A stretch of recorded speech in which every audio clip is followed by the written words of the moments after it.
berjumpa dengan Ustazah, dia sebut, dia kata suami dia ni berada dalam penjara lama.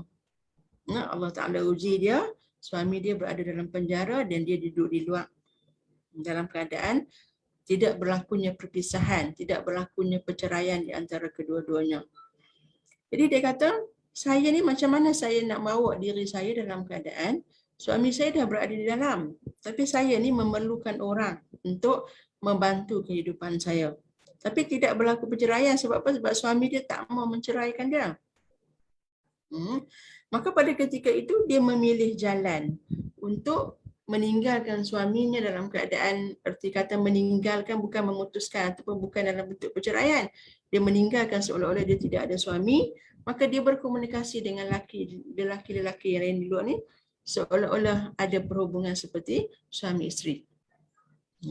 Maka pada ketika itu jelaslah bahawa dia ni seorang isteri yang tidak menjaga kedudukan suaminya ketika mana ketiadaan dia. Walaupun dia diuji, suami itu tidak bertanggungjawab, tidak boleh memberikan apa saja kehendak memenuhi keperluan dia sebagai seorang isteri seperti mana yang dijaminkan dalam sebuah perkahwinan.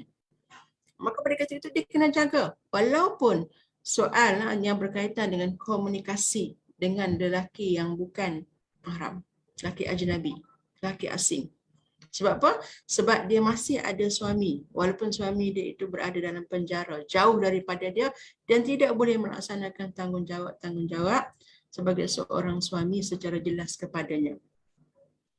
Kalau rasa tak boleh juga, kita ada saluran yang disediakan oleh Islam.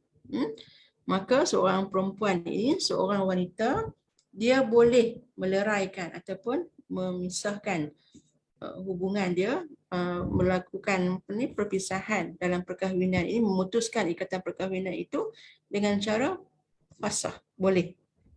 Buat dulu urusan yang berkaitan sehinggalah kita ini tidak ada lagi ikatan perkahwinan yang sah. Kita tidak ada lagi suami yang sah. Maka pada ketika itu kita tidak terikat dalam ikatan perkahwinan yang menuntut untuk kita menjaga hak-hak dan kewajipan kita sebagai seorang isteri kepada seorang suami. Jadi benda ni yang kita kena berhati-hati. Kadang-kadang kita berkomunikasi di luar, kita ada suami, tapi cara kita berkomunikasi dengan orang lelaki yang ajnabi, orang yang asing ni, kita tak jaga. Sehingga kita balik kepada perbincangan kita sebelum ini, berlakunya batas-batas pergaulan yang tidak dijaga sehingga menimbulkan fitnah.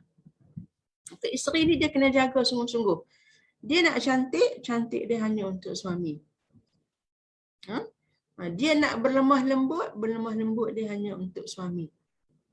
Itu kedudukan yang diletakkan oleh Islam. Jadi selain daripada suami, maka dia kena berhati-hati dan berjaga-jaga. Supaya apa? Supaya tidak menimbulkan fitnah.